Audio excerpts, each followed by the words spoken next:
Assalamualaikum warahmatullahi wabarakatuh. Perkenalkan, kami dari kelompok 9 kelas B4A, dan pada kesempatan kali ini kami akan mempresentasikan hasil project based learning yang kami kerjakan berjudul penerapan analisis fundamental dan teknikal dalam menyusun portofolio optimal saham RSCH, TSPC, dan juga SRAJ dengan metode single index model. Nah, sebelum kami masuk ke pembahasannya, izinkan kami untuk memperkenalkan diri kami terlebih dahulu, yaitu dari saya sendiri, yaitu R.A. Fairuz Nashwa Zahra, dan dua rekan saya, yaitu Fadia Trinuraini dan Nailah Andini. Dan berikut ini adalah pembahasannya. Hal pertama yang akan kami bahas yaitu proses seleksi saham dengan metode single index model, di mana single index model ini merupakan metode analisis kuantitatif yang digunakan untuk membantu proses pemilihan saham berdasarkan hubungan return saham dan juga return pasar. Nah, tahap pertama dalam proses seleksi saham dengan metode single index model ini adalah pengumpulan sampel, di mana kami melibatkan 20 emiten yang bergerak di sektor kesehatan dan farmasi atau healthcare yang terdaftar di Bursa Efek Indonesia atau BEI. Nah, berikut ini adalah daftar emiten yang terpilih sebagai objek penelitiannya. Yang pertama itu CARE, DGNS, RSCH, HIL, TSPC, dan lain sebagainya. Nah, selanjutnya, berikut ini adalah hasil perhitungan dari analisis saham pada sektor healthcare dengan metode single index model dan menggunakan IDX Health sebagai benchmarknya. Nah, kami menggunakan data list price dari periode Desember 2023 sampai Desember 2025. Setelah seluruh data penelitian itu terkumpul, proses analisis diawali dengan perhitungan return saham dari masing-masing emiten berdasarkan perubahan harga saham bulanan selama periode pengamatan. Setelah diperoleh return saham dan juga return pasarnya, tahapan berikutnya itu merupakan menghitung excess return saham, yaitu selisih antara return saham dan juga tingkat return bebas risiko, di mana dalam penelitian ini, tingkat suku bunga bebas risikonya itu sebesar 4% per tahun atau setara dengan 0,3333% per bulannya. Nah, tahap analisis selanjutnya yaitu merupakan menghitung expected return dan juga beta saham. Dan berdasarkan kedua indikator tersebut, dilakukan perhitungan excess return to beta atau ERB yang menjadi dasar dalam proses seleksi saham pada metode single index model ini. Saham yang memiliki nilai ERB dan beta yang memenuhi kriteria, kemudian itu dipertimbangkan dalam pembentukan portofolio yang optimal. Selanjutnya, dilakukan pengukuran risiko saham melalui perhitungan standar deviasi dan juga variance return masing-masing saham. Nah, dan dihitung pula standar deviasi excess return serta variance excess return untuk melihat risiko spesifik dari masing-masing emiten secara lebih mendalam. Nah, tahapan berikutnya yaitu perhitungan parameter pendukung seperti A, B, C, Z, dan W terhadap saham-saham yang lolos di tahap seleksi sebelumnya. Emiten yang memenuhi kriteria tersebut, yaitu emiten yang memiliki beta dan ERB positif itu antara lain CARE, RSCH, TSPC, IKPM, PRIM, PYFA, SIDO, SOHO, dan juga SRAJ. Nah, berdasarkan hasil perhitungan parameter pendukung A, B, C, Z, dan W, portofolio optimal yang terbentuk terdiri dari 7 saham, yaitu CARE dengan bobot alokasi dana sebesar 9,80%, RSCH sebesar 26,87%, TSPC sebesar 26,71%, IKPM sebesar 8,68%, PYFA sebesar 0,22%, SOHO sebesar 6,92%, dan yang terakhir SRAJ sebesar 20,80%. Tahap selanjutnya dalam proses seleksi saham dengan metode single index model adalah melakukan evaluasi terhadap kinerja portofolio yang telah dibentuk. Nah, evaluasi ini dilakukan dengan membandingkan harga saham pada Desember 2025 sebagai nilai awal investasi dan juga Maret 2026 sebagai nilai akhir investasi. Nah, berdasarkan perubahan harga tersebut, dilakukan perhitungan return dari masing-masing saham. Kemudian dihitung pula return portofolio sesuai proporsi bobot investasi yang telah ditentukan sebelumnya melalui metode single index model. Nah, secara keseluruhan, hasil penjumlahan kontribusi ketujuh saham tersebut menghasilkan return portofolio sebesar minus 14,43%. Nah, nilai tersebut menunjukkan bahwa kinerja portofolio optimal selama periode evaluasi masih berada di bawah return pasar IDX Health yang sebesar minus 12,17%. Nah, hasil evaluasi ini memperlihatkan bahwa portofolio yang dibentuk berdasarkan data historis belum tentu mampu memberikan hasil yang lebih baik dibandingkan kondisi pasar pada periode selanjutnya. Nah, di balik Hasil evaluasi kinerja portofolio tersebut terlihat adanya variasi proporsi alokasi dana yang cukup signifikan di antara emiten atau jenis saham yang terpilih. Nah, guna memberikan pemahaman yang lebih komprehensif, analisis selanjutnya itu akan difokuskan secara mendalam pada 3 saham yang memiliki alokasi bobot terbesar di dalam portofolio. Nah, ketiga saham tersebut adalah RSCH, TSPC, dan juga SRAJ. Selanjutnya kita bahas tentang profil perusahaan. Yang pertama ada PT Charlie Hospital Semarang Tbk atau RSCH. RSCH merupakan perusahaan yang bergerak di bidang pelayanan kesehatan dan pengelolaan rumah sakit swasta. Didirikan pada tahun 2019 dan resmi tercatat di Bursa Efek Indonesia pada tahun 2023. Perusahaan menyediakan berbagai layanan kesehatan seperti IGD 24 jam, rawat jalan, rawat inap, laboratorium, radiologi, farmasi, dan rehabilitasi medis. RSCH juga menghadirkan aplikasi digital My Charlie untuk memudahkan akses layanan kesehatan bagi pasien. Selanjutnya ada PT Tempo Scan Pacific Tbk atau TSPC. TSPC adalah perusahaan yang bergerak di bidang farmasi, produk konsumen, kosmetik, manufaktur, dan distribusi. Berawal dari bisnis farmasi pada tahun 1953 dan menjadi perusahaan pabrik pada tahun 1994, Temposcan memproduksi berbagai merek terkenal seperti Bodrex, Hemaviton, Oskadon, Marina, dan juga My Baby. Dengan jaringan distribusi yang luas serta ekspansi ke beberapa negara Asia, TSPC menjadi salah satu perusahaan kesehatan dan consumer goods terbesar di Indonesia. Selanjutnya ada PT Sejahtera Raya Anugrah Jaya Tbk atau SRAJ. SRAJ merupakan perusahaan layanan kesehatan yang mengelola jaringan rumah sakit Mayapada Hospital. Didirikan pada tahun 1991 dan melantai di Bursa Efek Indonesia pada tahun 2011, perusahaan ini menyediakan berbagai layanan kesehatan unggulan termasuk kardiovaskular, neurologi, ortopedi, dan onkologi.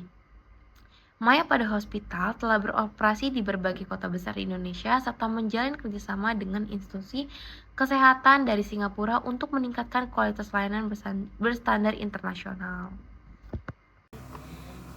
Analisis fundamental merupakan metode yang digunakan para investor dalam menilai kondisi dan prospek suatu perusahaan sebelum mengambil keputusan dalam berinvestasi.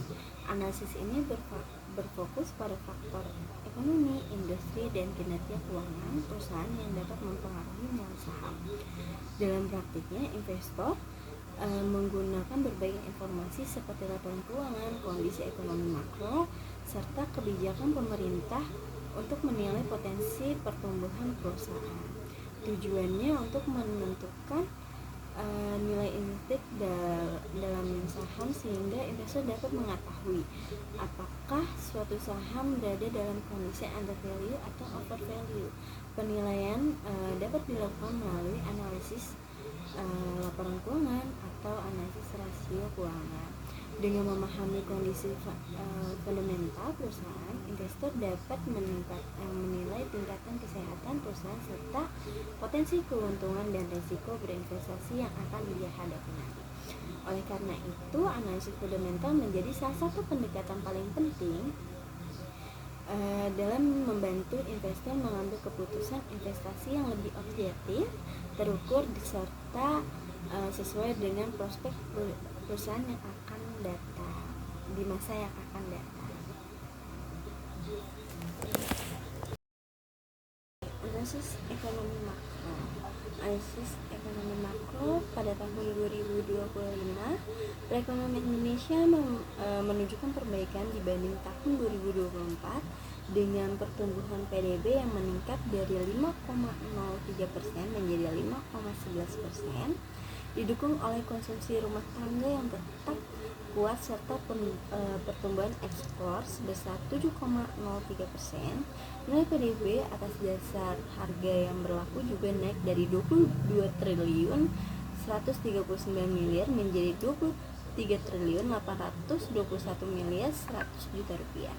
Sementara PDB per kapita meningkat dari 78 juta 600 menjadi 83.700. Dari sisi produksi, sektor lain juga mengalami pertumbuhan sebesar 9,93% dan menjadi salah satu sektor dengan pertumbuhan tertinggi.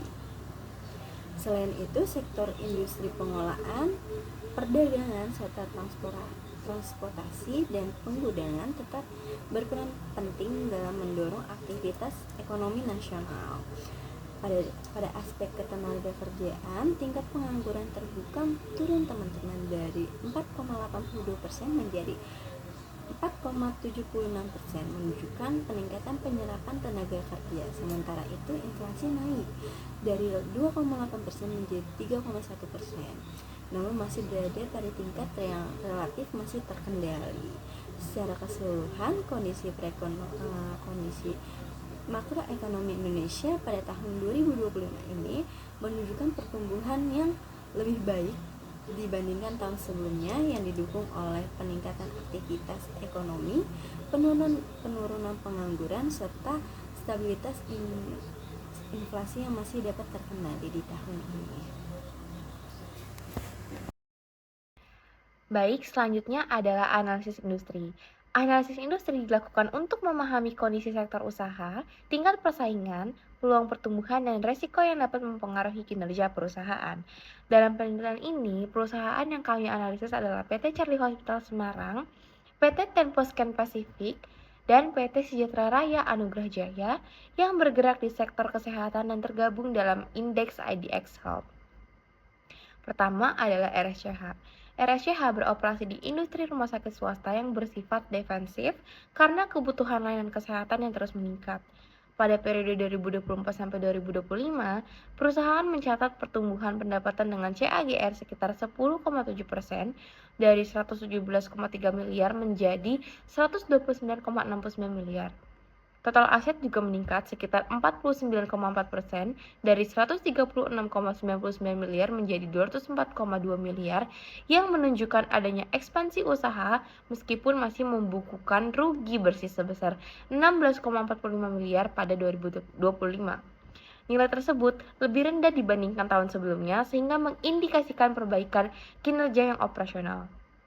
Selanjutnya ada TSPC. TSPC bergerak di industri farmasi, produk konsumen, kosmetik, manufaktur, dan distribusi yang memiliki permintaan relatif stabil. Perusahaan ini didukung oleh merek-merek yang kuat seperti Bodrex, Hemaviton, dan Marina, serta jaringan distribusi yang luas. Pada periode 24-25, TSPC mencatat pertumbuhan pendapatan dengan CAGR sekitar 7,4% dari 15,2 triliun menjadi 16,3 triliun, serta pertumbuhan aset sekitar 6,8%. Perusahaan juga mampu mempertahankan laba bersih yang positif dan stabil yang mencerminkan fundamental yang kuat. Selanjutnya ada SRAJ. SRAJ melalui jaringan Maya pada hospital berfokus pada layanan kesehatan yang premium. Pada periode 2024 sampai 2025, pendapatan perusahaan tumbuh dengan CAGR sekitar 10,6%, dari 2,34 triliun menjadi 2,58 triliun. Sementara, total aset meningkat sekitar 34,1%, dari 5,68 triliun menjadi 7,62 triliun. Pertumbuhan tersebut didukung oleh ekspansi rumah sakit dan pengembangan fasilitas medis modern. Namun, perusahaan masih mencatat rugi sebesar 198,79 miliar pada 2025 akibat tingginya biaya ekspansi dan beban keuangan. Pembahasan selanjutnya yaitu mengenai analisis laporan keuangan dari ketiga emiten, yaitu RSCH, TSPC, dan juga SRAJ. Dan di sini kita akan melihat dari sisi rasio likuiditas terlebih dahulu. Nah, di sini dapat kita lihat hasil perhitungan dari analisis rasio likuiditas dengan indikator current ratio, quick ratio, dan juga cash ratio. Nah, di sini TSPC itu secara konsisten menunjukkan posisi likuiditas yang paling sehat di antara ketiga emiten, dengan current ratio stabil di kisaran 3,09 sampai 3,15 dan cash ratio di atas 1,5 yang mencerminkan kemampuan yang sangat memadai dalam memenuhi kewajiban jangka pendeknya. Nah, untuk SRAJ itu mencatat pemulihan likuiditas yang paling signifikan. Current ratio melonjak dari 0,32 menjadi 1,57 dan cash ratio dari 0,11 menjadi 1,13 yang mengindikasikan adanya penguatan posisi kas yang signifikan. Nah, ini kemungkinan besar didorong oleh aksi korporasi atau pendanaan baru dalam rangka ekspansi. Nah, untuk RSCH di sini justru mengalami pelemahan pada seluruh rasio likuiditasnya, dengan current rasio turun dari 0,75 menjadi 0,52 dan cash rasio yang hanya mencapai 0,12 pada tahun 2025, yang menandakan adanya tekanan likuiditas yang perlu diwaspadai mengingat nilai-nilai tersebut itu masih berada jauh di bawah angka ideal, yaitu 1. Selanjutnya, kita akan melihat dari sisi rasio solvabilitas dengan indikator debt to equity ratio dan juga debt to asset ratio. Di mana di sini TSPC kembali menunjukkan kondisi yang paling konservatif dan juga stabil dengan debt to equity ratio hanya sebesar 0,35 dan debt to asset ratio sebesar 0,26 pada tahun 2025, yang mengindikasikan bahwa struktur pemodalannya itu didominasi oleh ekuitas sendiri dengan ketergantungan terhadap utang yang sangat rendah. Dan untuk RSCH mengalami peningkatan debt to equity ratio dari 0,31 menjadi 0,55 dan debt to asset ratio dari 0,24 menjadi 0,32, yang mencerminkan adanya penambahan utang seiring ekspansi aset.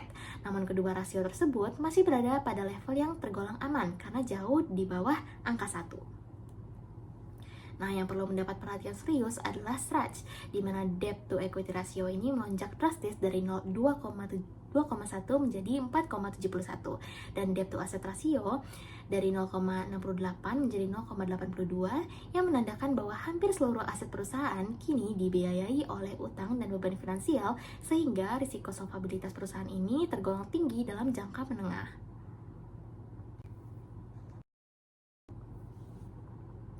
Lalu di sini kita akan melihat dari sisi rasio aktivitas dengan indikator total asset turnover, fixed asset turnover, inventory turnover, dan account receivable turnover.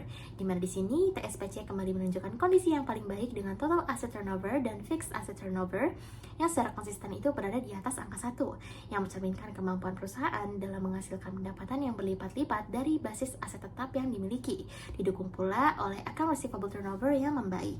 Dan untuk RSCH mencatat perbaikan signifikan pada hampir seluruh indikator aktivitasnya, terutama inventory turnover yang melonjak dari 28,90 menjadi 76,35, yang mengindikasikan percepatan perputaran persediaan yang sangat agresif. Meskipun total asset turnover-nya itu masih di bawah angka 1, dan penurunan account receivable turnover yang menunjukkan bahwa pemanfaatan keseluruhan aset belum sepenuhnya optimal.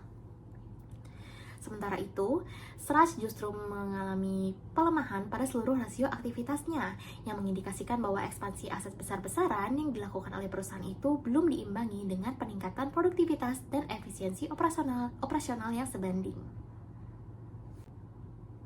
Yang terakhir, kita akan lihat dari rasio profitabilitasnya dengan indikator gross profit margin, net profit margin, ROA, dan juga ROE. Nah, di sini TSPC menjadi satu-satunya emiten yang mencatatkan kinerja positif dan juga relatif stabil dengan net profit margin kisaran 10-11%, ROA 11,32%, dan ROE 15,33% di tahun 2025, yang mencerminkan kemampuan perusahaan dalam mengkonversi pendapatan menjadi laba bersih secara konsisten meski sedikit terkoreksi dari tahun sebelumnya. Nah, sebaliknya, baik RSCH maupun SRAJ sama-sama masih membukukan kerugian. Nah, di sini RSCH itu mengalami pemburukan yang cukup dalam dengan net profit margin merosot dari minus 7,24% menjadi minus 14,35%, dengan ROE dari minus 2,39% menjadi minus 12,57%. Dan untuk SRAJ juga mencatat pelemahan serupa dengan ROE turun drastis dari minus 1,27% menjadi minus 14,88%. Nah, kondisi yang mengindikasikan bahwa beban ekspansi dan biaya operasional kedua perusahaan tersebut masih jauh melampaui kemampuan mereka dalam menghasilkan laba dalam jangka pendek. Oke, selanjutnya market value ratio. Di sini kita untuk rasio kita menggunakan EPS per, terus ada BVPS, PBF. Di sini kita menggunakan 3 saham, yaitu ada RSCH, TPST, SRAJ. Kita menggunakan perbandingan tahun 2024 dan 2025. Dari sisi market value, TSPC menunjukkan kondisi yang paling stabil dengan PER positif yang meningkat dari 7,79 kali di tahun 2024-nya menjadi 9,14 kali pada tahun 2025-nya, serta PBF-nya yang naik dari 1,23 kali menjadi 1,33 kali. Sebaliknya, Sebaliknya di dua saham RSCH dan SRAJ memiliki PER yang masih negatif karena perusahaan belum menghasilkan laba yang positif, teman-teman. Namun kedua perusahaan tersebut mencatat peningkatan PBF, yaitu RSCH dari 5,37 kali menjadi 8,32 kali dan RSAJ dari 15,76 kali menjadi 151,19 kali. Hal ini menunjukkan bahwa meskipun kinerja laba masih negatif, pasar tetap memberikan valuasi yang lebih tinggi terhadap prospek kedua perusahaan tersebut, terutama saham SRAJ yang mengalami kenaikan PBF lebih signifikan dibandingkan RSCH. Selanjutnya adalah analisis teknikal. Analisis teknikal adalah metode analisis saham yang menggunakan data historis seperti harga dan volume perdagangan untuk mengidentifikasi pola dan tren guna memprediksi pergerakan harga saham di masa depan, baik dalam jangka pendek maupun jangka panjang. Konsep ini diperkenalkan oleh Charles Dow melalui teori Dow yang menyatakan bahwa pergerakan harga saham mencerminkan informasi yang tersedia di pasar dan cenderung membentuk pola yang berulang. Selanjutnya kita bahas analisis teknikal dari saham RSCH. Saham RSCH menunjukkan tren naik yang kuat hingga pertengahan 2025 sebelum mengalami koreksi dan memasuki tren bearish dengan harga berada di sekitar Rp266. Area support utama berada pada Rp250 sampai Rp260. Sementara resisten berada di kisaran Rp300 sampai Rp320. Indikator stokastik berada pada level oversold, yaitu persenan K sebesar 12,21% dan persenan D sebesar 6,94%, yang mengindikasikan potensi rebound jangka pendek. Namun, tren utama masih cenderung bearish sehingga diperlukan konfirmasi kenaikan harga dan volume untuk mengindikasikan pembalikan tren yang lebih kuat. Jika support bertahan, harga berpotensi naik ke area Rp350 sampai Rp400. Sedangkan jika support ditembus, harga berpotensi turun ke kisaran Rp220 sampai Rp230. Selanjutnya adalah saham TSPC. Saham TSPC menunjukkan tren naik yang kuat sepanjang 2023 hingga 2024 sebelum memasuki fase koreksi pada awal 2025. Dengan harga saat ini berada di sekitar 2.370, area support terdekat berada pada kisaran 2.300 sampai 2.350. Sementara resisten berada di area 2.500 sampai 2.600. Volume perdagangan yang menurun selama koreksi menunjukkan tekanan jual mulai mereda. Selain itu, indikator stokastik berada pada kondisi yang oversold, yaitu persenan K sebesar 6,18 dan persenan D sebesar 2,77, yang mengindikasikan potensi technical rebound. Jika harga mampu bertahan di atas support dan menembus resisten, saham berpotensi kembali menuju area 2.700 sampai 2.800. Namun, apabila support ditembus, harga berpotensi turun ke kisaran 2.100 sampai 2.200. Secara keseluruhan, peluang rebound jangka pendek hingga menengah masih terbuka, meskipun konfirmasi kenaikan tetap diperlukan. Selanjutnya ada saham SRAJ. Saham SRAJ menunjukkan tren kenaikan hingga 2024. Sebelum mengalami koreksi dan saat ini berada di sekitar 2.990, area support utama berada pada kisaran 2.900 sampai Rp3.000. Sedangkan resisten berada di area 3.300 sampai Rp3.500. Indikator stokastik yang berada pada level 0,29 menunjukkan kondisi oversold, sehingga peluang rebound jangka pendek masih terbuka. Jika harga mampu bertahan di atas support, potensi kenaikan dapat berlanjut, namun jika support ditembus, harga berpotensi turun ke kisaran 2.700 sampai Rp2.800.